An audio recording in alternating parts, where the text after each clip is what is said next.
Audio books by কেয়া থেকে আজ আপনারা শুনবেন শেক্সপিয়ারের লেখা দি টেমিং অব দি শ্রুয়ের পর্ব ৫। প্রায় পৌষ মানল। হ্যাঁ, সত্যিই এসে গিয়েছে তারা। অপেক্ষা করছে বাইরে। পেক্রুশিও প্রথমে টুপিওয়ালাকে ডাকল। সে এসে বলল, এই যে হুজুর, আপনি যেরকম টুপি বানাবার জন্য হুকুম করেছিলেন সেরকম টুপিই তৈরি করে নিয়ে এসেছি। পেক্রুশিও টুপিটার দিকে একবার তাকিয়েই ক্রুদ্ধ স্বরে চিৎকার করে উঠল, আমি এরকম টুপি বানাবার হুকুম দিইনি, কেন দেব? এটা তো সুপারির খোলার চেয়েও বড় নয়। তোমার এই টুপি নিয়ে যাও, এটাকে আরও বড় করে তৈরি করে নিয়ে আসো। আমি ওই টুপিটাই নেব, ক্যাথারিন বলল। সমস্ত ভদ্রমহিলাই ওরকম টুপি পরে থাকেন। তুমি যখন ভদ্রমহিলা হবে তখন ওরকম টুপি পাবে, তার আগে নয়। পেক্রুশিও উত্তর দিল। অল্প হলেও একটু খাবার খেয়েছে ক্যাথারিন। শরীরের শক্তিও খানিকটা ফিরে পেয়েছে। সে তেজের সঙ্গে বলল, আমি বলবো, আমার যা খুশি তাই বলবো। তোমার শুনতে ভালো না লাগলে তুমি কান বন্ধ করে রাখতে পারো। মনে হলো তার রাগের কথাগুলো পেক্রুশিও মোটেই শুনতে পায়নি।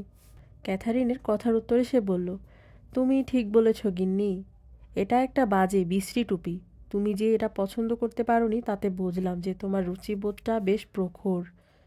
তোমার উপরে আমার ভালোবাসাটা যে আরও বেড়ে গেল। আমাকে ভালোবাসো বা নাই ভালোবাসো, টুপিটা আমার খুব পছন্দ হয়েছে।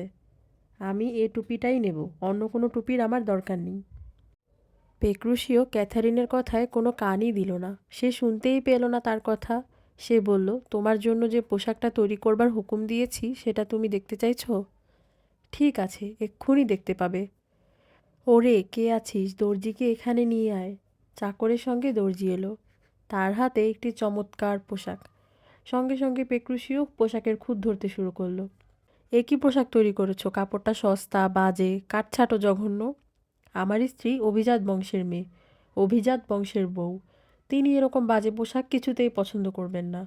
তার বংশমর্যাদার কথা মনে রেখেই তোমার পোশাক তৈরি করা উচিত ছিল। হুজুর, আপনি যে রকম পোশাক তৈরি করবার হুকুম দিয়েছিলেন আমি তো সেই রকম পোশাকই তৈরি করেছি। এটাই তো হাল ফ্যাশনের পোশাক। এর চেয়ে সুন্দর পোশাক আমি কোনো দিন দেখিনি, ক্যাথারিন বলল। কিন্তু কে শোনে কার কথা? পেক্রুশিও আবার তর্জন গর্জন শুরু করলো। অবশ্য সে আগেই টুপিওয়ালা আর দর্জিকে তাদের জিনিসের দাম মিটিয়ে দিয়েছিল। শুধু তাই নয়, নিজের অদ্ভুত ব্যবহারের জন্য সে ওদের দুজনকে কিছু অতিরিক্ত অর্থ বকশিশ দিয়ে রেখেছিল। কাজেই গোটা ব্যাপারটাই ছিল সাজানো।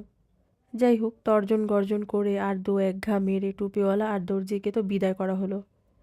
তারপর ক্যাথারিনের দিকে তাকিয়ে কোমল গলায় পেক্রুশিও বলল, না, নতুন পোশাক আর হলো না। আমরা যে পোশাক পরে আছি সেই পোশাকেই তোমার বাপের বাড়ি যেতে হবে। একটু অপেক্ষা করো, আমি চাকরদের ঘোড়া তৈরি করতে বলি। বাপের বাড়ি যাওয়া হবে শুনে ক্যাথারিন তো আহ্লাদে আটখানা। সে বলল, চলো তাড়াতাড়ি বেরিয়ে পড়া যাক।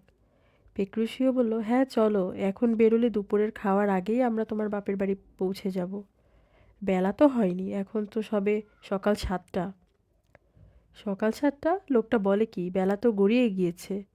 স্বামীর কথা শুনে ক্যাথারিন অবাক হয়ে গেল, যে কিছুক্ষণ কোনো কথাই বলতে পারল না। তারপর নিজেকে সামনে নিয়ে বলল, তুমি বলছো কি? এখন তো বেলা 2টো বাজে। এক্ষুনি রওনা দিলে হয়তো আমরা রাতের খাবার সময় পৌঁছাতে পারবো। ক্যাথারিনের প্রতিবাদ শুনে প্যাক্রুশিও বুঝল যে এখনও তার বউ পোষ মানেনি। সে খুশি হলো না। সে চাইল যে সে যা বলবে তার সঙ্গেই ক্যাথারিন একমত হবে। দেখছি আমি যা বলি বা করি তুমি এখনও তার বিরুদ্ধে। এখনও তুমি আমার কথার প্রতিবাদ করে যাচ্ছ। ঠিক আছে, আজকে আর তোমাদের বাড়ি যাব না। ঘড়ি যেদিন আমার কথা মতো সময় দেবে সেই দিনই আমি ভেরোনা থেকে বাইরে যাব। তার আগে আমি এই জায়গা ছেড়ে নড়ছি না। ক্যাথারিন চুপ করে রইল, একটি কথাও বলল না।